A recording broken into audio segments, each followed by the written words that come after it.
மொடக்குறிச்சி பாஜக வேட்பாளர் கிருத்திகாவை ஆதரித்து மத்திய உள்துறை அமைச்சர் அமித் ஷா ரோட் ஷோவில் ஈடுபடுகிறார். அந்த காட்சிகளை காணலாம்.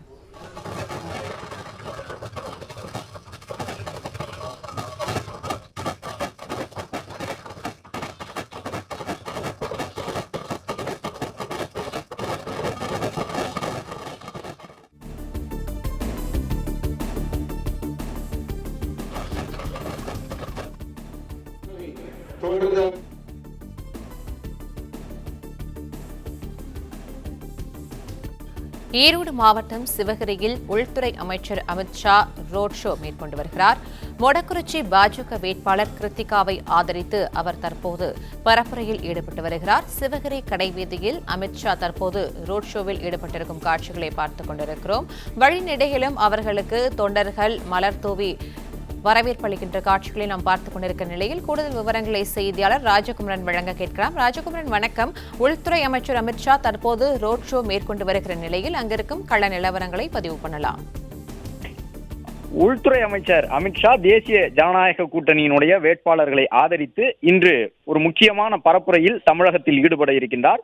மேற்கு வங்கம் உட்பட பல்வேறு மாநிலங்களுக்கும் தொடர்ந்து பரப்புரை செய்து வரக்கூடிய உள்துறை அமைச்சர் நரேந்திர மோடி இன்று மொடக்குறிச்சியில் பரப்புரை செய்கின்றார். அது மட்டுமல்லாமல் இன்று மாலை ரோட் ஷோ முறையிலே சென்னை மயிலாப்பூர் சட்டப்பேரவை தொகுதிக்கு உட்பட்ட இடங்களிலும் தேர்தல் பரப்புரையிலே உள்துறை அமைச்சர் அவர்கள் ஈடுபட இருக்கின்றார். இப்பொழுது சிவகிரி கடைவீதி பகுதியிலே உள்துறை அமைச்சர் பங்கேற்றிருக்கக்கூடிய இந்த ரோட் ஷோ நடைபெற்று வருகின்றது. ஏற்கனவே பிரதமர் நரேந்திர மோடி தொடர்ச்சியாக தமிழகம் வந்து கொண்டிருக்கின்றார். ரோட் ஷோ முறையிலே தேசிய ஜனநாயக கூட்டணிக்கு பிரதமர் ஆதரவு திரட்டுகின்றார். அது மட்டுமல்லாமல் பொதுக்கூட்டங்களிலே பிரதமர் பங்கேற்றுக் கொண்டிருக்கின்றார். அதிமுகவினுடைய பொதுச் செயலாளர் முதலமைச்சர் வேட்பாளராக தேசிய ஜனநாயக கூட்டணியில் முன்னிறுத்தப்பட்டிருக்கக்கூடிய எடப்பாடி பழனிசாமியும் தொடர்ந்து இணைந்து நேற்று நடைபெற்ற பிரதமருடைய பொதுக்கூட்டம் உள்ளிட்டவற்றில் எல்லாம் தேசிய ஜனநாயக கூட்டணியினுடைய வேட்பாளர்களுக்கு ஆதரவு தெரிவித்து பரப்புரையில் ஈடுபட்டு வருகின்றார்கள். இந்த நிலையில்தான் இன்னும் 2 நாட்களில் தமிழகத்திலே தேர்தல் பரப்புரை நிறைவடைய போகின்றது. 21ஆம் தேதி மாலையோடு தேர்தல் பரப்புரை நிறைவடைய உள்ள நிலையில்தான் தேசிய ஜனநாயக கூட்டணிக்காக பிரதமர், உள்துறை அமைச்சர், பாதுகாப்புத்துறை அமைச்சர் என்று பலரும் தொடர்ந்து வருகை தந்து ஆதரவு திரட்டி வருகின்றார்கள். அந்த அடிப்படையிலே சிவகிரி கடைவீதி பகுதியிலே உள்துறை அமைச்சர் அவர்கள் இப்பொழுது இந்த பரப்புரை கூட்டத்திலே பங்கேற்றிருக்கின்றார். கடைவீதிகளில் இருக்கக்கூடிய மக்களை சந்தித்து அவர்களிடம் தாமரை சின்னம், இரட்டை இலை உட்பட தேசிய ஜனநாயக கூட்டணியினுடைய வேட்பாளர்களுக்கு ஆதரவு திரட்டி வருகின்றார். காவல்துறை பாதுகாப்போடு தற்பொழுது இந்த ரோட் ஷோ நடைபெற்று வருகின்றது. அதே நேரம் வழக்கமாகவே பிரதமர், உள்துறை அமைச்சர் உள்ளிட்டவர்கள் மேற்கு மாவட்டத்திற்கு செல்லும் பொழுதெல்லாம் கொங்கு பாரம்பரிய முறைப்படி அவர்களுக்கான வரவேற்பை அங்கிருக்கக்கூடிய மக்கள் வழங்குவது வழக்கம். அந்த அடிப்படையிலே சலங்கை ஆட்டம் உட்பட மேற்கு மாவட்டங்களுடைய அடையாளமாக இருக்கக்கூடிய பல்வேறு கலை நிகழ்ச்சிகளோடு பிரதமரை வரவேற்றிருக்கின்றார்கள். நேற்றைய தினம் வரவேற்றிருந்தார்கள். அதே போன்று இன்றும் உள்துறை அமைச்சருக்கும் அதே போன்ற ஒரு வரவேற்பை வழங்கி சலங்கை ஆட்டம் உள்ளிட்டவற்றோடு உள்துறை அமைச்சர் அமித் ஷாவை வரவேற்றிருக்கின்றார்கள். இந்த நிகழ்வில் பங்கேற்றிருக்கக்கூடிய உள்துறை அமைச்சர் ஆதரவு திரட்டி வருகின்றார். ஏனென்றால் உள்துறை அமைச்சர் அமித் ஷாவை பொறுத்தவரை இந்த முறை மேற்கு வங்கத்தை போன்று தமிழகத்திலும் ஆட்சி மாற்றம் வேண்டும் என்கின்ற ஒரு முனைப்பை காட்டி வருகின்றார். அந்த அடிப்படையில் தான் இந்த ரோட் ஷோவும் தற்பொழுது நடைபெற்று வருகின்றது. சிவகிரி கடைவீதி பகுதியில் நடைபெறக்கூடிய ரோட் ஷோவிற்கு பிறகு இன்று மாலை சென்னை மயிலாப்பூரில் நடைபெறக்கூடிய ரோட் ஷோவிலும் உள்துறை அமைச்சர் அமித் ஷா அவர்கள் பங்கேற்க இருக்கின்றார்.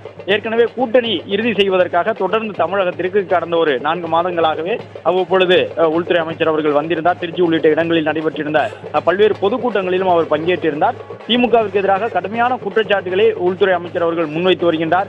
நாடாளுமன்றத்திலும் சரி, தமிழகம், மேற்கு வங்கம் உள்ளிட்ட மாநிலங்களுக்கு வரும்பொழுதும் சரி, இந்தியா கூட்டணியினுடைய வேட்பாளர்களுக்கு, இந்தியா கூட்டணியினுடைய அங்கமாக இருக்கக்கூடிய திமுக, திரிணாமுல் காங்கிரஸ் உள்ளிட்ட கட்சிகளுக்கு எதிராக தீவிரமான பரப்புரையை தொடர்ந்து உள்துறை அமைச்சர் மேற்கொண்டு வருகின்றார். இந்த நிலையில் தான் இன்று மேற்கு மாவட்டம் என்பது பாஜக, அதிமுக செல்வாக்கு மிக்க ஒரு மாவட்டமாக இருக்கின்றது. அந்த பகுதியிலே இந்த முறை கடந்த சட்டப்பேரவை தேர்தலில் கூடுதலான இடங்களில் வெற்றியை பதிவு செய்ததை போன்று இந்த முறையும் கணிசமான வெற்றியை பதிவு செய்ய வேண்டும் என்பதற்காக அதிமுக மற்றும் பாஜக ஆகிய கட்சிகள் இணைந்து தங்களுடைய தேர்தல் பணிகளை விரிவுபடுத்தி இருக்கின்றார்கள். எனவே மொடக்குறிச்சியில் இப்பொழுது நடைபெறக்கூடிய தேர்தல் பரப்புரையிலே உள்துறை அமைச்சர் அமித் ஷா பங்கேற்றிருக்கின்றார்.